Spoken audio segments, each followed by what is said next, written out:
I'm Mike, and we're going to talk about round 21, Liga Portugal. Obviously, one game has the attention, and I'm assuming most people that are tuning in to hear these guys talk about this game. I think it was a just result. I think the game needed to be tied. I think these were two teams who were really locked in to the tactical side of this game, locked into their defensive assignments. Teams that really weren't very adventurous, really didn't take many risks. So I was surprised by both postures, but I felt they were very tentative. I also felt that they were going to be more ambitious, but simply they weren't. I think that the defenses were locked down. It was probably one of Sporting's best defensive performances. I thought Gonçalo Inácio was fantastic. I thought Diamand was fantastic to shut down their flanks, and we achieved that. I thought Maxi won the battle against Pepe. I thought we neutralized Pepe. I think we totally neutralized him. That being said, I thought Porto had a great game plan for us. They defended strong up the middle. I mean, he's a beast, really. I think he's a leader. He's almost unbeatable in the aerial duels. I thought he was impeccable. I was really impressed with Kiwior in this game. So I think they did a great job of shutting down Porto. Porto couldn't get anything going in the middle. Trincão only started to show up when he was moved to the middle after Porto came out. But overall, I just feel that, when we won the ball, I thought we were very, just very slow in transition. I don't think we committed many men forward. So that's why there was, such a lack of opportunities. Porto, on the flip side, really only had one real chance, and they scored. I think they had 6 shots in 90 minutes. 4 of them were there in that one play. So if they walked out of here with the 3 points, it would have been, again, an undeserved victory, which I think they've had a few this year. So, I'm happy that, Sporting were able to get that tie at the end. They did show that once they were down and they committed men forward, that they were actually dangerous. They were creating chances. And I'm just happy that the penalty was indisputable. And then when you saw it in replay, it was obvious that it was a penalty. Porto did not deserve to get 3 points in that game. So, I was happy that, we were able to, take a point. And I really do feel that this league, this title is up for grabs. I don't think Porto is done losing points. They lost 5 points in the last 2 rounds, more than they lost in the previous 18. They're still involved in Europe. This is they got a really tough game coming up. So I mean, again, I would have liked Sporting to be more ambitious in this game. I don't think they were. But again, at the end of the day, it's a tie away. But to be perfectly honest, I was disappointed with how Sporting approached the game. I wish that they had I wish they'd been a little bit more brave. We're still just 4 points back. So yeah, I mean, in my opinion, game on, man. Game on. This season's still open. It's still up for grabs. A defensive battle back and forth. Froholt was nowhere to be seen. And like you said, Bednarik, I think, was probably Porto's best player in the game of the year in the league. He's just a rock back there. Someone on defensive headers, offensive headers, winning the ball. He's just everywhere for them. Samu got a big injury in this game. It looks like his season is done. And you notice something was bad once you get one of those non-contact injuries and you go down right away. But I thought Sporting, what Derek said, I thought they would be more aggressive. They were trying to almost play possession with Porto, trying to set up an attack instead of using Jenny speed, counterattack those wings when they're up too high or something like that. I thought Morita, who I thought was a surprise starter, he played a really good game with Human. I thought Morita was really good this game. They complemented each other very well like they did in the past. I thought they were very well in the midfield to, Porto's midfield, which usually their strong point to them back and forth. And Sporting did get more aggressive in the second half when they went down. The only thing I have against Sporting and Roy Bart is I feel like he subbed too late.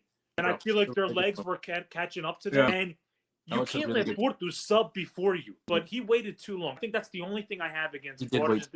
This game is there to be had. No one was really taking over the game. Because not only do you knock Sporting and Benfica totally out of the league. It's done. You flip the lead with this win. And like Derek said, and I agree with him, and I think everybody else feels that penalty's non-disputable. It is what it is. Your hand can't be. It's consistent. So this game was pretty much tack for tack even. Defensively, I thought both teams were strong. I know Sporting's going to lose Jenny for a couple of weeks after this game, which is a huge blow.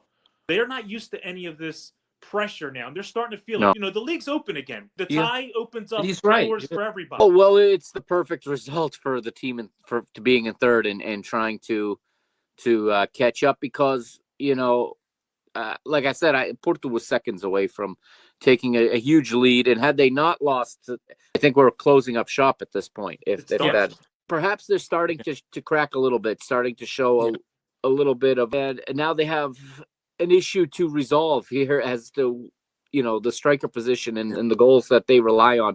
And a response is needed because if it doesn't arrive in this round, that fan base is going to completely turn on this team, I think. I expected more from Porto, like we started to say, especially coming off a loss. Good teams lose here and there, and then they respond in the next game. And normally Porto has that killer instinct, and they are clinical and deadly in front of goal, and they seem content to just be at 1-0, playing at home, and like you guys said, clear-cut penalty.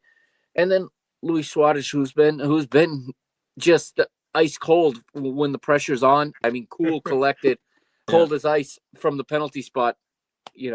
Listen, we got a league, we got a race now, and I didn't expect this, to be honest with you. Like this thing is open. Porto've got to go to the Luge, they've got to go to Braga. They have tough matches still coming. Now we can talk about it because Farioli's been here before. With a bigger lead, it's got to feel like it's happening again. I don't doubt the professionalism and that they're going to work and that they're going to try to resolve their problem. But there's no way it's not in the back of their heads at this point that, are we doing this again? Is this, a repeat of Ajax a year ago? It'd be interesting to see if that pressure really, increases, how they handle it. And, see how the press handles it too for them, Ujogu especially. Will they get critical or will they find an excuse and cling to it? Any final thoughts you guys want to bring forward that we haven't hit on regarding the Clásico? No, like I just want, like Derek had said, I know we always talk with the refs and all. I have nothing against Coutinho. We got to give props when they're to be given. And he did a good game. He had a good game this game. Yeah. I have nothing to say to him or anything like that. I think we covered everything else. I'm going to hit on Benfica because we're almost at the hour mark. But Benfica get a win 2-1 at home against Alverca. Anisio Cabral, I'll talk about this a little bit. He came on again and again with his first touch, puts a header in. I'm nervous, about this because I can already see this turning into Zagomsh from years ago where he scored a couple goals and Fabrizio Romano is going to start tweeting. That's going to go to his head. And, 6 weeks from now, he could be on the U23s for all we know. He does need, he can, at 17 years old, he cannot just make a living coming off the bench in the 80th minute. So he is going to need to go back to the B and get minutes at some point. Yeah. Because he's not going to start here. He's going to need to go get minutes at some point. Mourinho's going to have to manage that. That's something I'm enjoying. Oh, yeah. And it's something I've believed in. And finally, they're getting the consistent starts. They're getting the consistent minutes, and they're proving their value. Sheldrop seems to have snapped out of his funk a little bit that he was in. And Prestiani's creating things. As a whole, are just not – they're missing that final piece. And Mourinho, in the flash interview after the match, it was kind of funny because he says, I'm happy we won. I'm happy we got the 3 points. I'm happy the kid came off the bench and scored a goal, but I'm again going to be sleepless all week. We played well, we created well, and we scored little. To paraphrase. I mean, I thought Rafa was good too. Yeah, I thought so too. Rafa was good too. Yeah. I've always been kind of on Team Rafa, so when he came back, I wasn't one of the people that was upset because he wanted more money a season and a half ago, and now he came back. I mean, everything is circumstantial, so he's needed right now, and it relieves some pressure from Sudakov, who I think was starting to run into some fatigue issues. Now they can both play in that number 10 role. They can both kind of move out wide. Bruma got on the pitch this weekend. It's been a long layoff for him, so that's a little bit of added depth. Lukabaku back in the next month or month and a half or so. So things look like they could be turning up. I still am more focused on the macro, on the long-term picture, and on building something that can next year attack the league and go for the title from the beginning.